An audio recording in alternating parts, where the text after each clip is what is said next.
Cadet Ren Urich entered the last phase of the Venus Trust exercise when his biosuit beeped online again. The flurry of bright holographs created vibrant geometry inside his helmet. A piercing wind left his ears buzzing after it died down. For a second, he thought there was something human sounding about the wind, almost like it had addressed him. The visor deshading program kicked in, and his helmet shield began its gradual change from pitch black to grey. It would take a few moments before it reached its final bluish tint. Though his helmet changed hue, Ren watched large swatches of red and oranges slowly materialize in the sky. The patchwork of heat intermingled with the sheets of dark, basaltic plains in front of him. From a distant starship, Command still controlled his repowering suit, which maintained his 2-foot hover above the planet's surface. He was unable to move at the juncture anyway. The oppressive desertscape overwhelmed Ren into a death-like stillness, in body and mind. Only canonical images from the stories and myths about the planet's dead that didn't die flitted across the surface of his inert thoughts. The trust exercise was designed to keep him in the literal dark until he arrived at the abandoned Hesti Corporation colony on Venus, located in the Ishtar Terra region, which was one of many mass colonial grave sites on the planet that resulted from widespread corporate negligence decades ago. Millions had perished. Venus had become synonymous with death in the Sol system and beyond, spurring tales about the melting people, who drifted from colony to colony. Moreover, reports from various quarters of glowing apparitions, empty biosuits roaming the planet, as well as strange voices in the vacant settlements, continued to reinforce the narrative that the planet was cursed, which made Venus a popular thrill-seeker destination, as well as a prime location for dares and initiations. The 11 other cadets from Ren's platoon had already performed the exercise successfully. One a day, for 11 days straight. A cadet completed the operation and subsequently was isolated from the others who had yet to embark on the mission. As the last to tackle the exercise, Ren was ignorant of the obstacles that yet awaited him. When he completed the mission, Ren would not only secure his platoon's position as members of the storied Phalanx Force, the best and brightest infantrymen in the United Colonies of Earth military, he would once again rejoin his closest friends, and they would bond over their separate but shared experiences.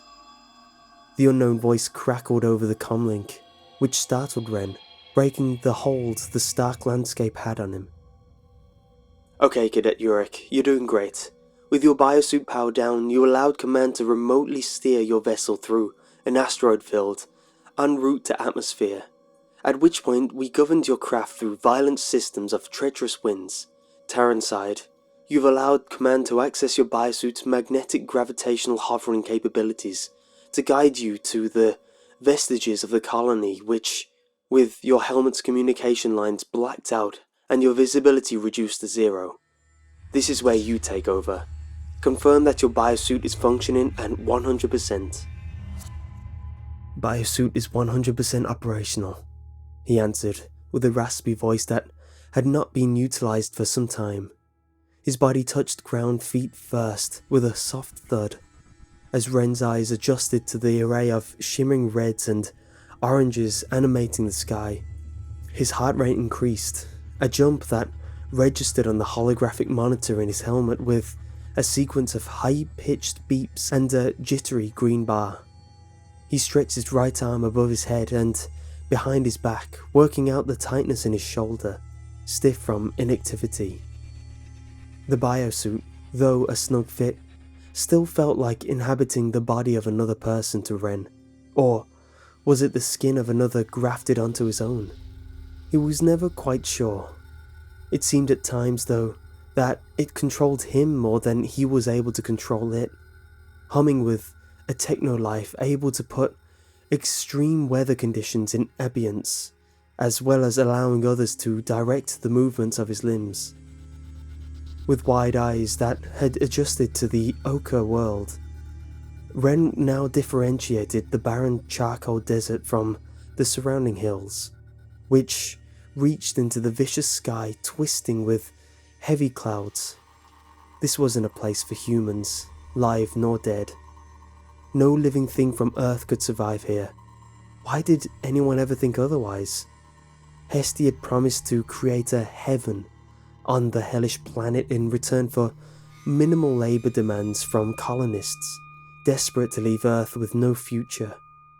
Settlers had been tasked to track lightning storms over the course of many years. Hestia's long-term plan was to harvest energy from the unpredictable storms, but the operation had never reached that later phase. He turned around in place, still awed by stasis, by the bleak geography engulfing him, expanding into eternity at all directions. Ren noticed for the first time the small crate magnetically attached to his hand, with a thin chain that yet hovered behind him. But it was the least of his concerns. He was more a bundle of emotion and intuition at this point, which alerted him continuously to the abyss to which he had been dropped. The shorter breaths, the sweaty palms, and that oiliness that plagued his gut. He tried to focus on the task at hand, not the way it was making him feel. Ren took a couple of steps forward onto the smooth but scalding surface. The crunch beneath him, as he reactivated his legs back into action after their forced hibernation. He noted with irony that much of the ground looked like black ice, frozen into thick sheets cracked in a million places. What appeared to be many natural smokestacks protruded from the ground near the hills in the distance, emitting thin smoke into the heavy air. They reminded him of his extended family's plot of land in Pennsylvania back on Earth. His cousin who wouldn't leave Earth if 3 more world wars erupted on my front porch, like so many others pretending that the planet could recover from devastating conflicts, still maintain their decaying property. Just last week, Ren received an image of the farm that accompanied congratulatory wishes for graduating the academy with honours from family members clinging to a bleak life on Earth. The withering barn and disintegrating silos had not changed in 200 years, and neither had smokestacks leering overhead behind them, still breathing dark coal streams into the hazy sky. But he couldn't dream about visiting Earth now, which he had never stepped foot on. Venus was much too busy with him. Bioreadings as well as atmospheric conditions continued to flash to life in his helmet. Ren's low-orbiting vessel was nowhere in sight, not even on his radar. Probably cloaked, already retrieved, he thought. He had no idea how far his superiors had guided him over the terrain from the safety of the distant UCE starship, 40 miles above the planet in Venus's Earth zone, a nitrogen and oxygen-rich region hidden deep in the thick clouds above the CO2-heavy atmosphere near the surface. He figured that his suit had been dormant for at least an hour, but he couldn't know for sure. His biosuit's history application had been disabled prior to the exercise, and he guessed that he had been administered a relaxant on the starship, which helped him drift into a state of twilight consciousness. Not quite awake, but not quite asleep, as his future comrades had controlled his passage to and on the planet up to this point. It wasn't that he was groggy. No, it was his sudden hyper-awake state that made him think that he somehow had been drugged. "What about the Ghost Reader?" The voice boomed into his helmet. "Sir?" Ren asked. The question confused him as much as the sudden voice in his helmet had jolted him. "The Ghost Reader, is it functioning?" I... With his attention fully on the holograph console inside his helmet, Ren looked for any icon that might be a Ghost Reader. He'd never heard of one before, which didn't make sense. He knew the ins and outs of his helmet's capabilities. His eyes darted up and down, left and right. He had a difficult time, however, straying too far from the exterior temperature reading that glowed bright red before him, 718 degrees Fahrenheit. Below it, the biosuit's internal adjustable temperature still read 73 degrees Fahrenheit in aqua blue, although Ren felt it as closer to 93 degrees Fahrenheit at the moment. His heavy breathing reminded him of the exaggerated hushes of the respiratory units attached to the ill and unconscious at hospital wards. "Cadet?" "I don't know, sir. I don't remember the helmet being equipped with one," he answered with disappointment. Ren heard some laughter and chortling in the background. "Don't worry about it, Cadet. Just watch your temperature readings. Make sure your external readings do not reach over 950 degrees. Ren heard more laughing. "Yes, sir." It was obviously a joke, one that he should have recognized immediately, but confronting the reality of the temperature on Venus, this was a fact that would take some time getting used to. The air around him was much more than twice as hot as boiling water, capable of melting his flesh in seconds. It was expected though, drilled into him at the unofficial training sessions in dark rooms of the academy on the populous exoplanet New Terra during the last few weeks. Ren understood that the biosuit's synthetic material, in conjunction with the suit's gel lining, absorbed the blazing heat around him, repurposing the energy to cool him within it. Trusting the suit in action, however, was another matter entirely. Hovering over the planet's surface, with his suit depowered and his vision visor up, he had not been exposed to the planet's harsh environment. The heat was only a rumor, something that he couldn't even see while in transit to the colony. But once his suit had powered up and he had stepped into the cakey, surfacing command of his body again, Ren confronted for the first time the sublime environment capable of liquefying his brain. "Cadet Yurick, what happened to the settlement that you can see before you?" his commanding officer said. It was assumed that overtaxed cooling domes protecting the settlement from the heat failed. This was the history test that he knew was coming at some point. He had hoped that he would have some time to adjust to his surroundings first, however. "When?" 2205. "How many perished here?" 15,000. Ren knew that 2.2 million had perished in the planet-wide disaster, however. He also knew that rumors about the demise of the colony persisted, which suggested that there was more to the story besides failing biodomes. Colony fever, the equivalent to cabin fever on Earth, was still common at isolated settlements in the colonized systems. No one really liked to talk about the issue, because there wasn't really much to say about it or do about it. Psychological and biological tests and screenings undertaken by colonial cadets on Earth continued to prove to be ineffectual predecessors of the syndrome in individuals. "What year is it now?" 2249. "Your biosuit is light years beyond the tech Hesty used to insulate its settlements from the heat and radiation with its shoddy biodomes." "Yes, sir." "Then explain your increased heart rate and elevated psycho-emotional readings." Ren paused. "Excitement, the last leg of the test." He lied. "Just amped, that's all." He was thankful that Command lacked access to the contents of his thoughts, which ran wild with images about one particular legend that made the rounds in military circles.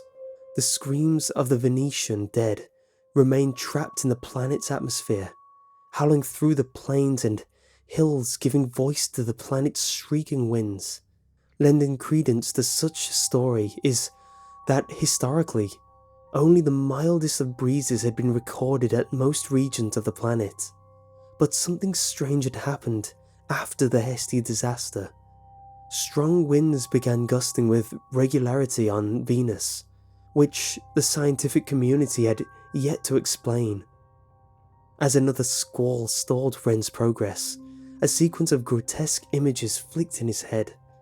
Charred bodies, faces dripping with bloody flesh, melting eyeballs, and exposed chalky white bones turning black. The comlink remained silent, and Ren exhaled slowly, controlled breath, as if he rid his mind of the sequence of grisly images by expelling them through his body. He tried to prevent the broadcast of his nerves to the audience that listened to his every move and already had access to his biosuit readings. The small group of decorated soldiers on the starship, some only a few years older than him, by now drunk and rowdy, were ready to tease and embarrass him all the way to the end of the exercise. He knew, however, that they would welcome him as one of their own upon his return to the starship, but that reunion seemed a world away to Ren, and he tried not to think about it. Strong winds whipped up again, which he felt skittering across his limbs, despite being protected by layers of specialized fabric and cooling gels. The breath of the dead is what they called it back at the academy. Everyone in his platoon joked about how the Venus winds were the kiss of death, the deadly gift that keeps on giving, which sought out new lives to add to its ranks, growing stronger with each life that it claimed from the sets of visitors who dared return to the lifeless colonies. No cadet had ever been wounded fatally in the initiation tradition, but tags such as freakouts, early aborts, as well as the vague unable to continue, were still used to classify failed initiations. Prior to the exercise, Ren had planned to focus on holographic data readings concerning the environment and atmosphere to de-emphasize the psychological and emotional experience of the initiation if he became rattled at any juncture during the exercise. But he didn't expect to have to resort to this strategy so soon. He wasn't laughing about the myths, the ghosts, and the bouts of madness the way he did a few days ago in the company of his peers. The wind snapped with greater verve, and Ren thought he heard the sound of muddled words, no louder than a whisper, slip by his helmet in a hush. He paused, tilted his head toward the black ground and closed his eyes. Ren waited for the wind to gust again, but when it did, he only heard it rush by, without the whispering that he tried so hard to hear again. Was it command messing with him? The only sure thing was the numbers, the readings, the flashing bars and icons lighting up his helmet like a casino. He could trust them. The numbers had never let him down. According to his suit's calculations, the winds reached speeds of 75 miles per hour, creating dust clouds all around him, pelting his body with small gravel that rained sideways at him in gusts. The roof of a small, rectangular structure about 50 yards ahead of him alternated its wobble to the cadence and violence of the wind. This was the settlement's outer checkpoint, his destination. It had been the welcome station for the colony. Visitors from other colonies, on Venus or elsewhere, had to check in there, and they had been checked too, scanned for contrabands, goods, as well as for infectious diseases. Some of the more recent visitors, pirates and scavengers, hadn't made it out alive either. Many of the deaths were attributed to unknown causes. Beyond the outpost loomed the sometimes jagged, sometimes hollow remnants of the settlement. Brave first-wave colonists from Earth had once lived there a half a century ago in the network of climate-controlled biodomes, which added unnatural hunks of greys and blues to the dark vista. The colony was only reinforced steel bones of a ghost town now, angling into the air like giant carcasses of an impossible animal. Ghosts. They infected the alien world around him. Ren didn't need a make-believe ghost reader. He became an unwilling one with just his eyes and ears. He took deliberate but long strides towards the long, abandoned checkpoint, unable to not see or hear spectres at every turn. The small dust clouds swirling in the horizon resembled apparitions that blinked in and out of the red sky. Snarling plane winds howled with the force of combined shrieks of the 15,000 dead colonists, which his dead was helpless to deaden. Just another ploy, he thought, referring to the dead. Command is just trying to distract me, to keep me off my game. They're making me earn this, that's all. He took another slow, deep breath and exhaled it just as melodically. His suit kept him safe from the greenhouse heat and the noxious gases, but the Venusian landscape's eerie desolation continued to creep under his well-protected skin. "Cadet Yurick?" The voice barked in his helmet, startling him.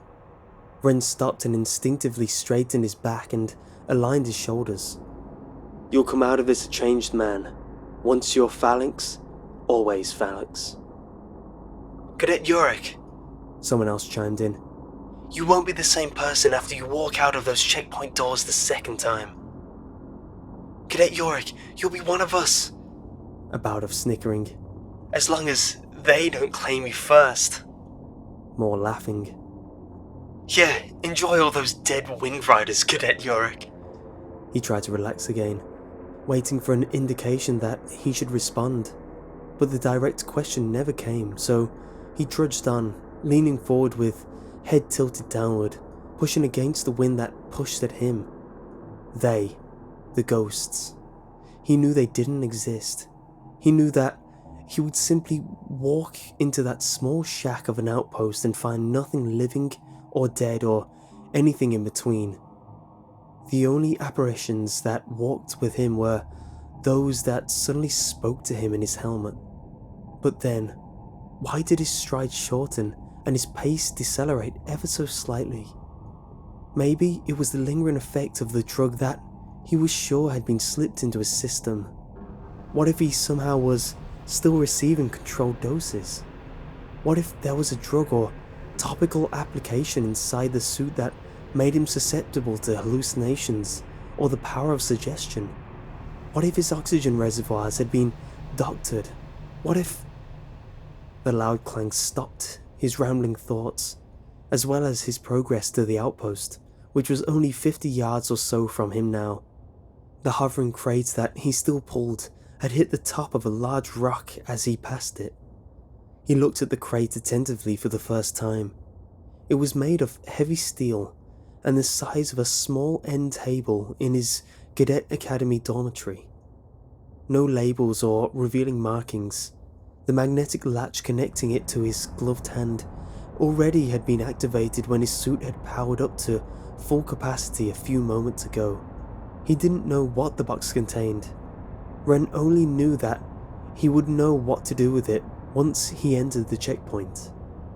At least, that is what had been told to him on the starship prior to his descent to Venus. He resumed his slow pace to the outpost, which he reached without incident in relative silence. His constant companion was only that gnawing feeling that he didn't walk alone, which he brushed off as a purposeful side effect of the drug that he assumed to have ingested at some point without his knowledge. To Ren's surprise, the single-level rectangular outpost was more intact than not. When he paused at the entrance in front of the securely shut door, he noticed that the dark, windowless walls and flat roof were much better shape than the settlement remains behind it in the distance. The mismatched modular panels, upon closer inspection, suggested that the building had been updated or modified recently. He ran his gloved finger over the spot on the newer-looking panel near the thick door, which revealed a streak of shiny metal. More than likely, it was an addition by a crew of his future phalanx cohorts. The scavengers and pickers that regularly visited the colonies, remnants seeking salvageable materials, wouldn't waste time repairing anything on the planet. They were more likely to tear down the small building, not build it back up. The remnants of the small climate-controlled fixture that had once shielded occupants from the heat and radiation and supplied them with breathable air circulated the building. It reminded Ren of the large spell rings that pagans still used on remote colonies in the galaxy. A small break in the metal base still securely fitted into the dark surface indicated the point at which Terran vehicles had entered and exited the dome. The flat surface on the other side of the outpost marked the makeshift landing area for low-orbiting crafts of the sort in which Ren had travelled as a passenger to the planet. This particular biosphere unit, a smaller model, once had reached 100 feet into the sky at its apex. While it hardly rode anymore, the official unpaved route that rovers and lorries had travelled was still marked by a series of lamps, some of which leaned in various directions, as if the sustained effort of trying to remain upright all those years had long since taken its toll upon them. They trailed off to the main settlement in haphazard fashion, which was about a half-mile away. Ren opened the door, which he knew would be unlocked. It swung toward him slowly, unveiling a darkness only penetrated by the rectangular patch of light that entered through the open door. Near non-existent oxygen readings danced across his helmet screen, stressing the unsuitability of the building's air quality for humans. Warning, remain in biosuit, insufficient oxygen levels, radiation levels. He ignored the bright blue text scrolling just centimeters from his eyes, knowing that he wouldn't be removing his suit during the exercise. He did know, however, that Command would be testing his attention dispersing skill set and aptitude. Members of Phalanx were expected to seamlessly respond to and integrate the exterior environment and the constant changing datasets revealing info about it that the holographic panel displayed inside helmets. Add in the stream of transmissions from team members and leaders, whether beside him or miles away, that he was expected to hear and respond to. And it was no wonder that mastering the art of simultaneous and meaningful attention distribution was stressed so much in courses and drills during Ren's last semester in the academy. It had become second nature to him in the school's controlled simulations and combat zone, but this was different. There was no fail-safe measure here. There was only success or failure, for him and for the hopes of his platoon, whose fate rested in his hands.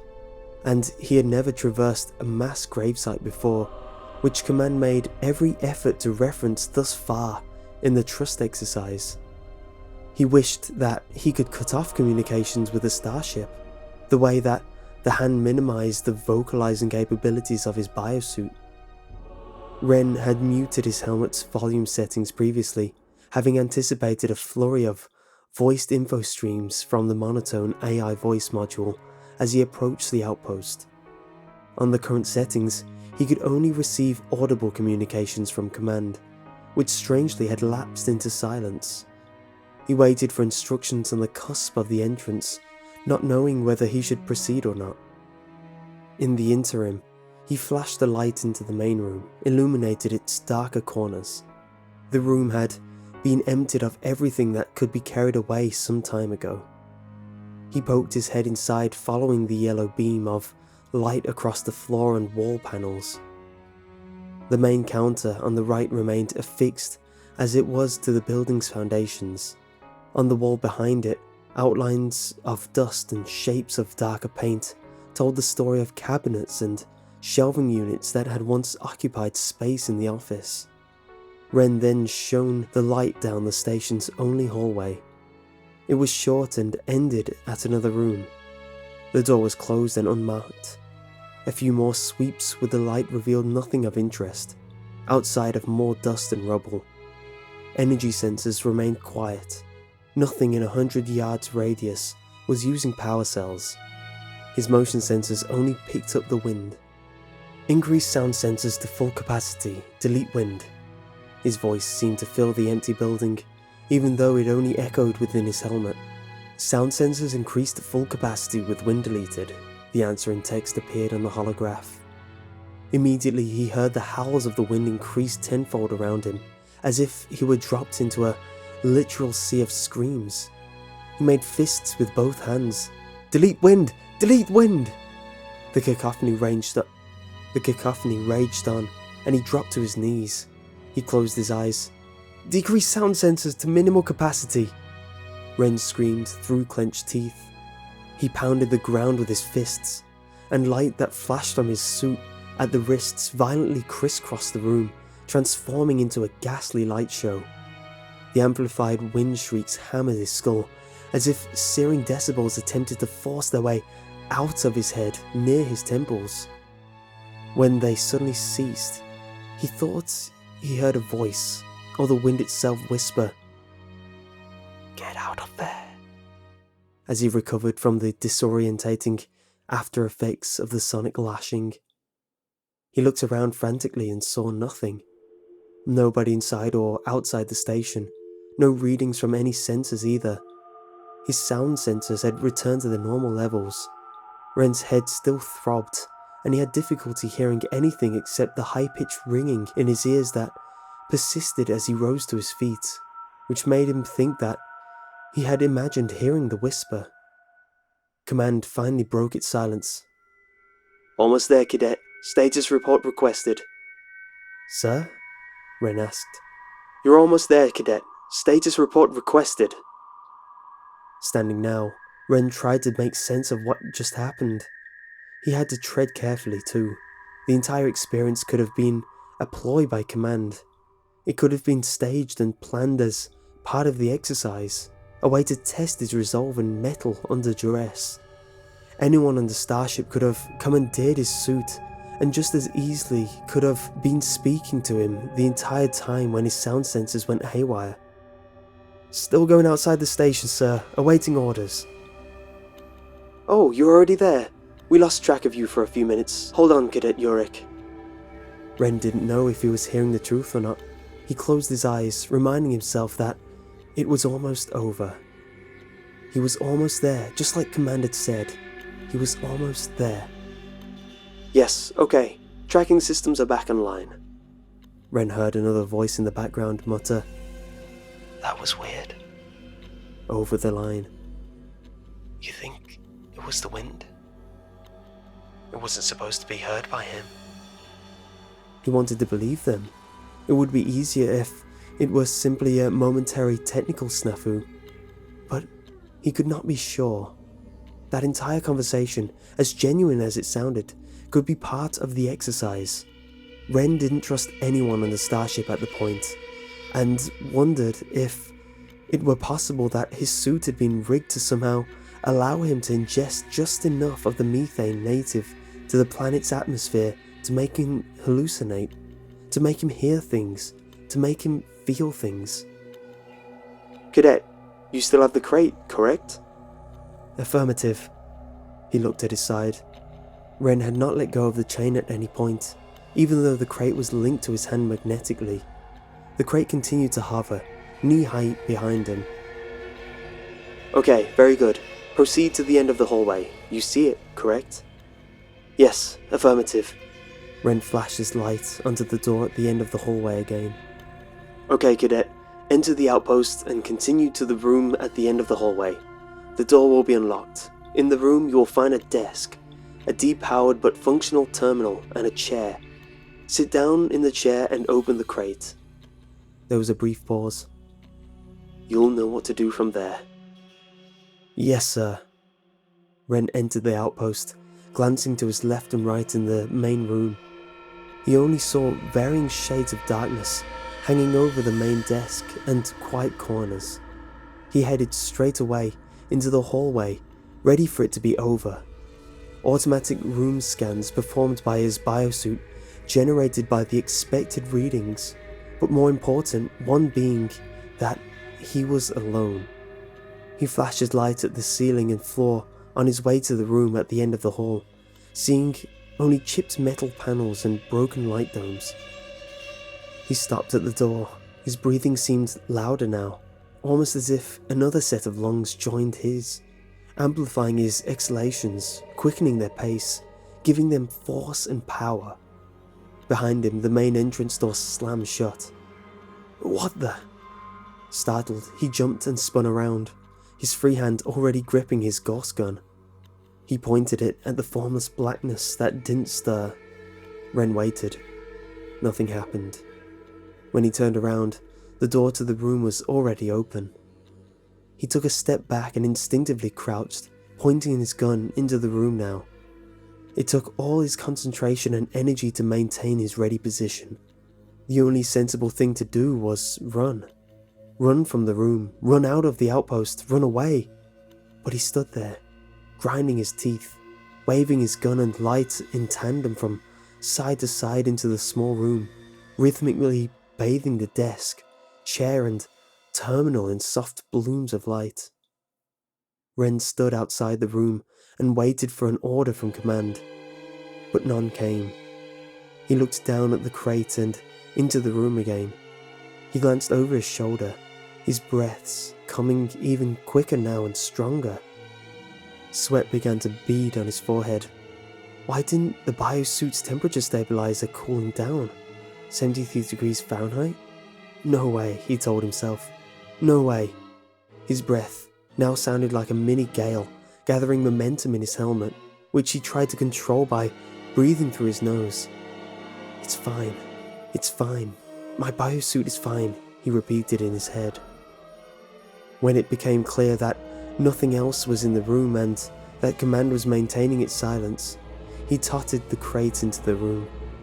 With cautious steps, he kicked up small dust plumes, reading the flickering numbers with his helmet while searching for surprises in the darkness. He looked around one more time. The room was clear, which his biosuit confirmed. He then sat down on the chair, which groaned under his weight. Leaning over, he detached the crate from his wrist.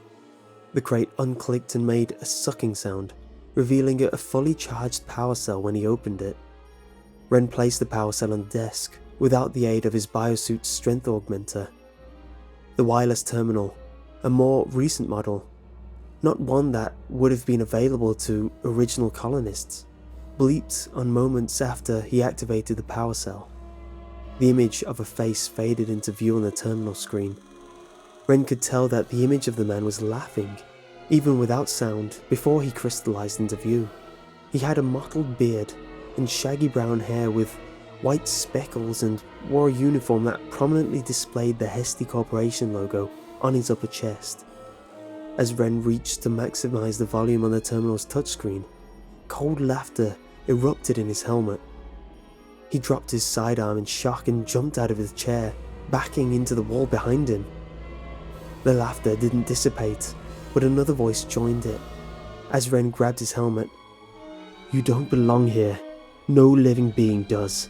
That is why we walk the land and wail with the wind. We are dead, and we warn the living. Stay away." "Stop! Please stop!" Ren pleaded as he slid down against the wall with his hands gripping the side of his helmet. Too many make a playground of our deaths. The image on the screen continued to laugh as the voice broadcasted in Ren's helmet came from elsewhere. The uncanny scene disorientated Ren, splitting his attention in an irreconcilable way. Despite all his specialized training, it was impossible for him to conjoin the mismatched vocal track and the laughing image on the screen. "Cold feet! Cold feet!" Ren's scream barely rose above the laughter. It was the safety phrase, indicating that he wanted to quit the exercise. He couldn't tell if Command had heard his request. "Read the names of the dead, all of them, know them." It was not a voice of the dead that he heard. The voice resounded with the depth and vastness of the world of the dead itself, as if hell or a hell spoke to Ren. The words exploded in his skull, twinging bones with each syllable. "They are not merely numbers. They are not merely fodder for the stories that keep children up at night." The holograph scrambled in his helmet and then reformed into an oversized blood-red font.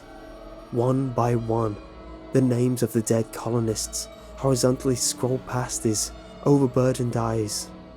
Another voice chimed in now, speed reading each name in singularity, fused sentence, adding to the thundering cacophony. "Cold feet! Please! Cold feet!" but command didn't answer. The door to the room slammed shut behind Ren. On the floor and leaning against the wall now, he brought his knees up to his helmet and began rocking back and forth with eyes shut tight. Cold feet! Cold feet! He didn't read the last name on the list. He didn't hear it being read to him in his traumatized state. It was his home.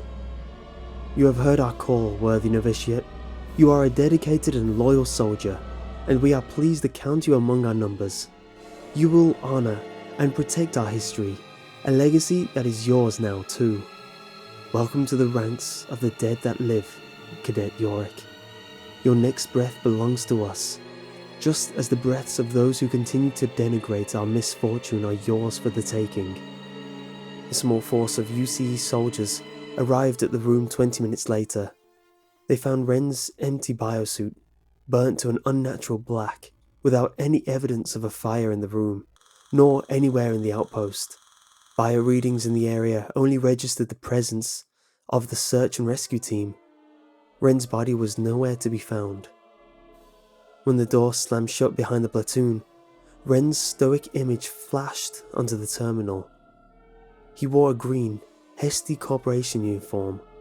A gust of wind somehow roared in the room, knocking the men and women off balance. One of the soldiers, a former platoon member of Ren's, thought he heard the melancholy voice of his missing friend whisper under the wind. Leave now, while you can. Never return.